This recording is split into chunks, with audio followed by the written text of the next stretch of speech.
Hello student, आज मैं solution chapter का नया टॉपिक वेपर प्रेशर पढ़ाने जा रहा हूँ।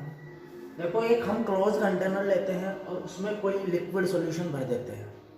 तो देखो, जो सेंटर का मॉलिक्यूल जब इसको हीट करना शुरू करते हैं, जो सेंटर का मॉलिक्यूल होता है वो इक्वल फोर्स ऑफ अट्रैक्शन से चारों तरफ से फोर्स लगा होता है ना उस पर, तो ये तो बैलेंस मॉलिक्यूल है। लेकिन जिसका जो सरफेस के मॉलिक्यूल होते हैं उन पर डाउनवर्ड फोर्स लगा होता है, क्योंकि इनके ऊपर मॉलिक्यूल नहीं है, उन पर डाउनवर्ड फोर्स ऑफ अट्रैक्शन लगा होता है। तो इन मॉलिक्यूल्स में क्या होते हैं, दो प्रोसेस होते हैं। पहला, लेसर फोर्स ऑफ अट्रैक्शन, इनमें क्या होते हैं, लेसर फोर्स ऑफ अट्रैक्शन होते हैं।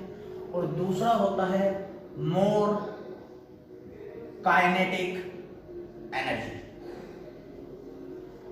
काइनेटिक एनर्जी ज्यादा होने की वजह से ये मॉलिक्यूल सरफेस से एस्केप करने शुरू हो जाते हैं। जब ये मॉलिक्यूल सरफेस से एस्केप करने शुरू हो जाते हैं तो इन मॉलिक्यूल से क्या होता है, इस प्रोसेस को हम बोलते हैं इवेपोरेशन। ये प्रोसेस होता है इवेपोरेशन। क्या प्रोसेस होता है, इवेपोरेशन।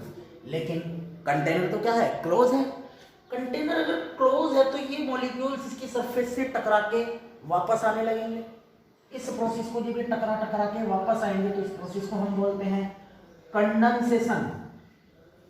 क्या प्रोसेस होता है, condensation.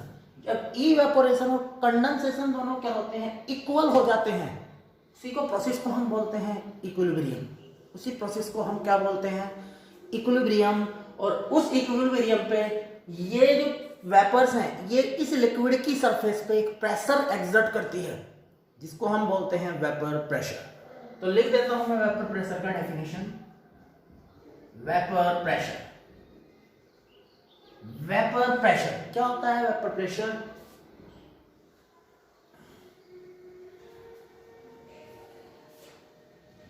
the pressure exerted by the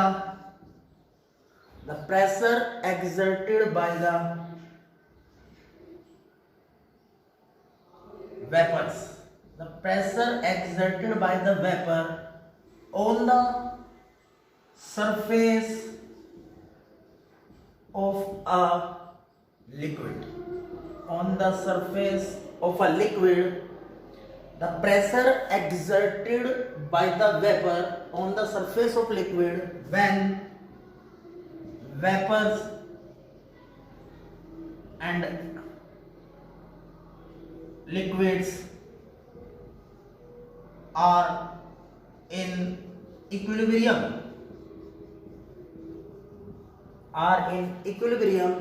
This process is known as evaporation. This process is known as vapor pressure. This process is known as vapor pressure.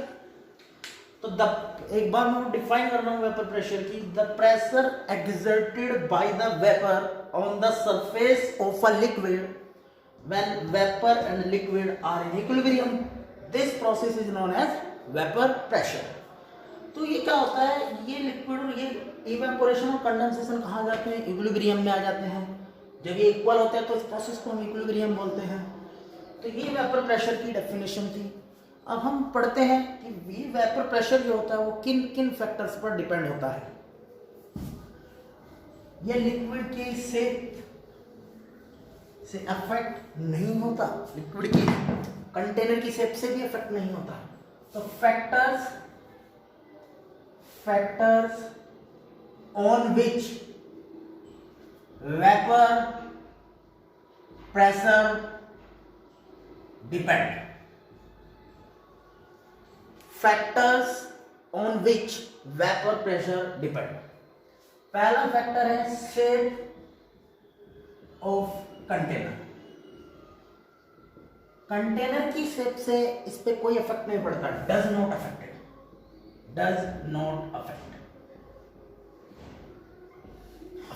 Container में कैसे, लेकिन container की shape कैसी भी हो इससे कोई इफेक्ट नहीं होता। कंटेनर की कोई भी शेप हो ये अफेक्ट नहीं होता, ये नेचर ऑफ सोल्यूट और सॉल्वेंट से इफेक्ट होता है। It is affected by nature of solute and solvent.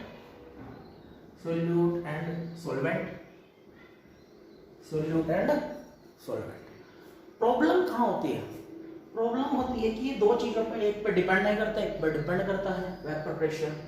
अब देखो इसमें क्या है, जो वेपर प्रेशर है उसी को हम डिफाइन करते हैं। जैसे ये इफेक्ट कर रहा है, नेचर ऑफ सोल्यूट अलग है, सोल्वेंट अलग है, तो उससे इफेक्ट भी तो होता है, इसका इफेक्ट हो रहा है। जो सोल्यूट के नेचर होते हैं, सोल्यूट दो तरीके के होते हैं जो हम पढ़ने जा रहे हैं। सोल्यूट के टाइप्स, सोल्यूट जो होते हैं वो दो टाइप के होते हैं बच्चों। पहला है वोलेटाइल और दूसरा होता है नॉन वोलाटाइल। पहला है वोलाटाइल, दूसरा है नॉन वोलाटाइल। वोलेटाइल्स क्या होते हैं? जैसे अल्कोहल है, जिसमें जितना ज्यादा फोर्स ऑफ अट्रैक्शन होगा उसका वोलेटाइल नेचर उतना ही कम होगा। नॉन वोलेटाइल में ज्यादातर हम यूरिया और ग्लूकोज पढ़ते हैं, यूरिया और ग्लूकोज के बारे में पढ़ते हैं। यानी वोलेटाइल अल्कोहल हो सकता है, और भी हो सकते हैं, वाटर में यूज करते हैं इसको, वाटर भी तो हो सकता है। नॉन वोलेटाइल क्या हो सकते हैं? सॉल्ट। तो ये हम इनको यूज करते हैं। अब देखो वेपर प्रेशर को हम डिफाइन करते हैं इनके अकॉर्डिंग, कैसे कौन कौन से सब्सटेंस जो अफेक्ट करते हैं वेपर प्रेशर। सबसे पहले सपोज मैंने दो कंटेनर लिए, और दोनों में लिक्विड फिल कर दिया। सपोज एक कंटेनर लिया, एक सॉल्यूशन मैंने कंटेनर में ये लिया। आपको एक बात ध्यान रख के चलनी है, इस सॉल्यूशन चैप्टर के अंदर आपको एक बात जरा ध्यान रखनी है। मैं बता रहा हूँ, मैं सोल्यूट को हमेशा बी मानूंगा और सोल्वेंट को हमेशा ए मान के चलूंगा। Solute always B, solvent always A. Solute B है और सॉल्वेंट ए है, यूज किया जाएगा। अब देखो सपोज मैंने इसमें एक प्योर लिक्विड ए भर दिया, प्योर लिक्विड ए। क्या भर दिया? Pure liquid A. और इसमें मैंने भर दिया प्योर लिक्विड बी, कोई लिक्विड है। अब देखो एक बात जरा ध्यान से समझिए, कंटेनर क्लोज किए हैं हमने, इसके जो प्योर वेपर प्रेशर होता है उसको हम यहाँ पे डिफाइन करते हैं पी नॉट ए से। ये है पी नॉट ए है vapour pressure of pure liquid A, और ये है P not B vapour pressure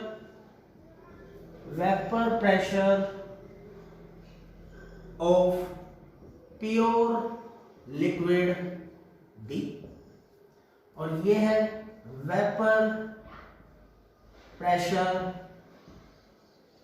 of pure liquid A. ये vapour pressure pure liquid B का है, ये vapour pressure pure liquid A का है। अब दोनों देखो, मैंने इन दोनों को एक जगह मिक्स कर दिया, तो मिक्स होने के बाद इस कंटेनर में क्या होगा? ए की वेपर होंगी, बी की वेपर होंगी, ए की वेपर होगी, बी की वेपर होगी, ए की वेपर होगी, बी की वेपर होगी।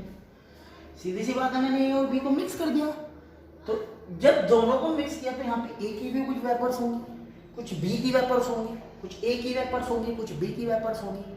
यानी ये वेपर्स जो हैं ए की है, बी की है, तो क्या ये इसको हम प्योर लिक्विड बोल सकते हैं? ये तो सॉल्यूशन बन चुका। तो यहाँ से जो इसका वेपर प्रेशर आता है वो हम इसको लिखते हैं पीएस। इसको हम ऐसे दिखा देते हैं पीएस। इसको क्या दिखा देते हैं हम? पीएस देते हैं। ये होता है वेपर प्रेशर ऑफ सॉल्यूशन। अब सॉल्यूशन बन चुका ना, वेपर प्रेशर ऑफ सॉल्यूशन। ये वेपर प्रेशर है सॉल्यूशन का, ये क्या है? Vapour pressure of solution. तो देखो यहाँ पे क्या माना जाता है, माना ये जाता है कि किसी भी प्योर लिक्विड का जो वेपर प्रेशर होता है, सॉल्यूशन का वेपर प्रेशर है, ये प्योर है, ये प्योर बी है, ये प्योर ए है, तो ये माना जाता है कि पी नॉट ए, इसको हम P not A P not be mix होंगे, तो पी नॉट ए जो है डायरेक्टली प्रोपोर्शनल है मोल फ्रैक्शन ऑफ ए, और पी नॉट बी जो है वो मोल फ्रैक्शन है, ठीक है।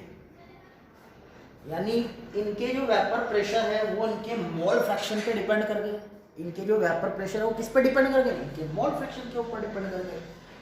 यानी P not a directly proportional है मोल फ्रैक्शन पे, और P not be directly proportional है मोल फ्रैक्शन पे, ठीक है। अगर हमको प्योर लिक्विड, तो यहाँ पे हम क्या करेंगे, इसको ऐसे भी मान सकते हैं कि ये प्योर ए है, ये प्योर बी है, या प्योर ए है, ये प्योर बी है। यानी हम इसको ऐसे भी लिख सकते हैं कि vapour pressure of A and vapour pressure of B, यानी हम इसको ऐसे दिखा सकते हैं कि पी नॉट ए के into X, P not A into X A, और पी नॉट बी के इंटू एक्स बी। समझ रहे हैं मेरी बातों को? अब देखो मुझे के को कैलकुलेट करना है। एक बात बताओ, जब के हमने प्योर ए ले रखा है तो एक्स ए तो वहां पे 1 हो गया ना, और एक्स बी क्या हुआ 0, यहाँ पे रखो जरा, मैं ऊपर कर रहा हूँ, उसको ऊपर दिखा रहा हूँ कि ये पी नॉट ए जो है के इंटू एक्स ए है मोल फ्रैक्शन, और यहाँ पे जब हमने लेट कंसिडर्ड प्योर ए, हमने प्योर ए को कंसिडर किया तो एक्स ए हुआ 1 और एक्स बी हुआ 0, तो इसकी वैल्यू उठा के यहाँ रख दो, तो पी नॉट ए जो है वो के इक्वल आ गया। पी नॉट ए किसके इक्वल आ चुका, के इक्वल आ चुका।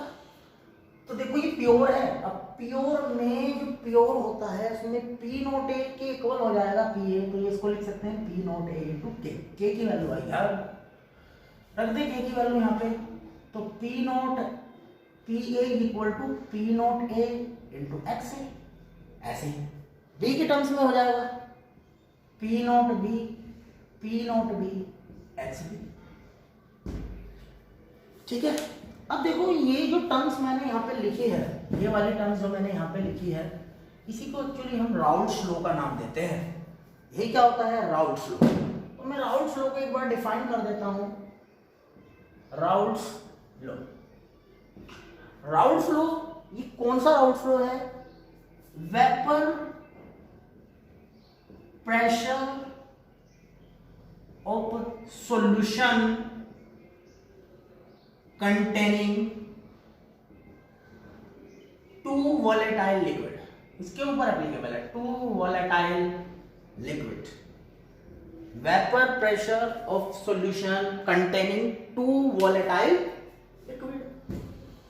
जब 2 volatile liquid हो तो उसके लिए राउल्ट्स लॉ का क्या स्टेटमेंट आया, देखो राउल्ट्स लॉ क्या होता है, यहां लिख रहा हूं मैं। राउल्ट्स लॉ ने बोला कि vapour pressure of liquid A directly proportional है मोल फ्रैक्शन ऑफ, तो मैं लिख रहा हूं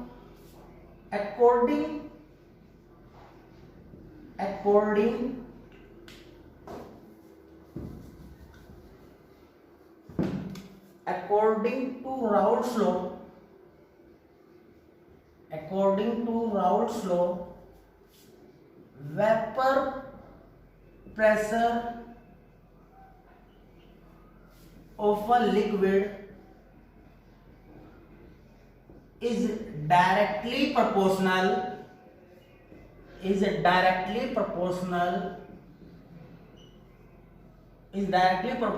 to the mole fraction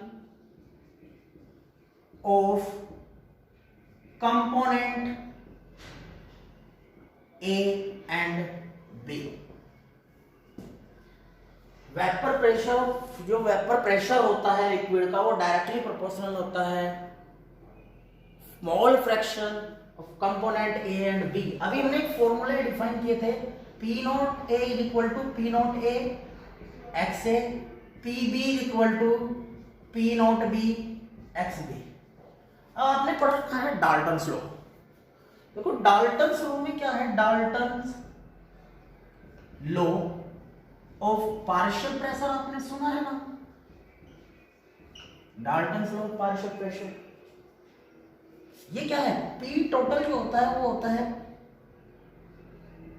P1 plus P2, यानी PA और PB के को इनकी वैल्यू उठा के यहां पे रख दो, यानी ये होगा P not A XA plus P not B XB equal to P total.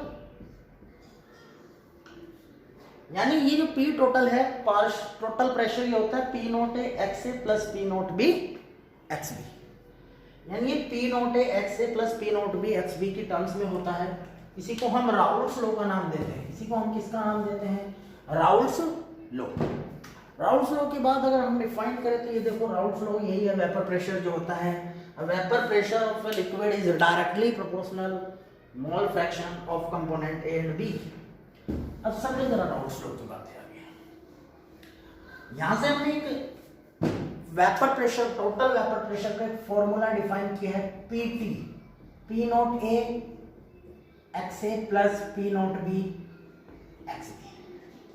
अब समझते हैं इस फॉर्मूले का मतलब क्या है, क्या रिलेशन है इस फॉर्मूले का, समझो जरा मेरी बातों को। जैसे P मैं लिख देता हूं यहां पे, P नॉट ए क्या है, vapour pressure of pure liquid, vapour pressure of pure liquid A. P naught B क्या है, vapour pressure of pure liquid B. X A ये है mole fraction of A, mole fraction of A, और X B क्या है, mole fraction of B. यही तो है। अब आपको पता है मोल, दो मोल फ्रैक्शन का जो सम होता है x A plus x B वो 1 के इक्वल होता है। अब देखो ये एक्स ए, इसका अगर हमें मोल फ्रैक्शन निकालना है वो आपने सीख रखा है कैसे, एक्स ए का मोल फ्रैक्शन निकालते समय हम किसके, ए के मोल, ए के मोल प्लस बी के मोल, यही तो होता है, ए के मोल प्लस बी के मोल, या एक्स बी का निकालेंगे तो बी के मोल प्लस बी के मोल प्लस ए के मोल, यही तो होता है मोल्स अपॉन टोटल मोल। ठीक है, ये टोटल प्रेशर है पीटी। पीटी क्या है यहाँ पे, टोटल प्रेशर, टोटल प्रेशर, ये क्या है, टोटल प्रेशर, यानी ये टोटल प्रेशर है। ये P not A, P not B, x A, x B, ये सब टोटल प्रेशर है। ये सारे मैंने टर्म्स लिख दिए, हमको ध्यान से कर सकते हो। अब देखो एक्चुअली क्या है, हम इनके ऊपर क्वेश्चन भी सोल्व करेंगे भी। इस फॉर्मूले की, फॉर्मूला राउल्ट्स लॉ के लिए एक्सप्लेन किया गया है। इसी फॉर्मूले को अगर हम ऐसे भी लिख सकते हैं, एक दूसरी टर्म्स में भी इस फॉर्मूले को डिफाइन किया जा सकता है। कैसे, देखो इसको डिफाइन कर रहा हूं मैं इस फॉर्मूले को एक दूसरी टर्म्स में। आपको पता है ना x A plus x B is equal to 1 क्या होता है, x A plus x B is equal to 1 क्या होता है। तो एक्स ए अगर मैं यहां से कैलकुलेट करूं तो 1 माइनस एक्स बी नहीं होगा क्या, बिल्कुल इसमें से माइनस हो जाएगा। इस एक्स की वैल्यू उठा के यहां रखो, P total is equal to P not A, इसको लिख सकते हैं 1 minus x B plus P not B x B, mole fraction का मल्टीप्लाई कर दें अंदर, P total is equal to P not A minus P not A x B plus P not B x B. अब देखो इस पूरी terms में से हम कॉमन ले सकते हैं एक्स बी को, ठीक है, इस पूरी टर्म्स में से हम किसको कॉमन ले सकते हैं, एक्स बी को या पी नॉट ए को, पी नॉट बी। ठीक है, मैंने यहां से एक्स बी कॉमन ले लिया, तो देखो जब हम यहां से कि पूरी एक टर्म्स है, ठीक है,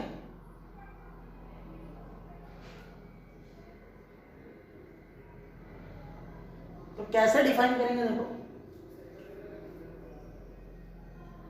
इन दोनों में से मैंने एक्स बी को बाहर निकाल दिया, तो यहां से बचेगा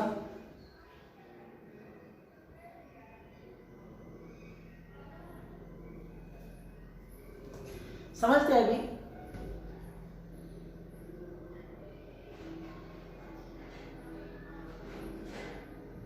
किसको कॉमन ले जा सकता है? एक्स बी को। तो P total is equal to, मैंने एक्स बी कॉमन लिया, तो यहां से बचेगा पी नॉट ए इस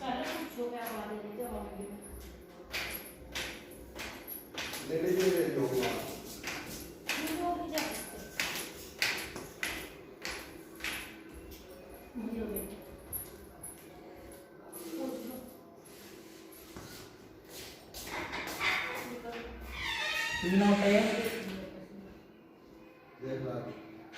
ऐसे लिख सकते हैं, P not a plus P not be, P not a plus P not be, ये फॉर्मूला इसकी टर्म्स में आ गया। इसको हम डिफाइन कर सकते हैं, यानी एक फॉर्मूले की टर्म्स ये है, P not a plus P not be, इसको पी नॉट बी को मैं इधर ले गया कॉमन करके, इसको इधर ले गया माइनस ए प्लस ए करके आके माइनस प्लस, इन दोनों को मैंने इधर ऐड किया, जो बाहर ले लिया, तो इसको हम ऐसे भी लिख सकते हैं, P not A minus P not be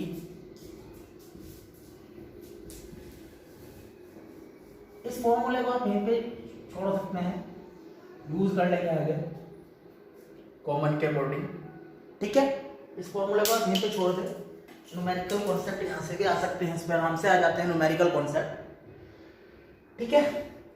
तो ये राउल्स लॉ का पहला फॉर्मूला हमने डिफाइन किया, ठीक है। इस फॉर्मूले को हमने पहले इसमें डिफाइन किया, तो ये ऐसे भी हो सकता है दोनों टर्म्स में, इसमें डायरेक्ट वैल्यू पुट कर सकते हैं, यहाँ पे पी अपने आप कॉमन वॉमन आ जाएगा, सब हो जाएगा अपने आप, ठीक है। ये राउल्स लॉ का पहला स्टेटमेंट था, टू वोलेटाइल लिक्विड के लिए हमने वेपर प्रेशर डिफाइन किया, ठीक है, टू वोलेटाइल। कल पढ़ते हैं हम नॉन वोलेटाइल लिक्विड, ठीक है। सब्सक्राइब कर दो चैनल को।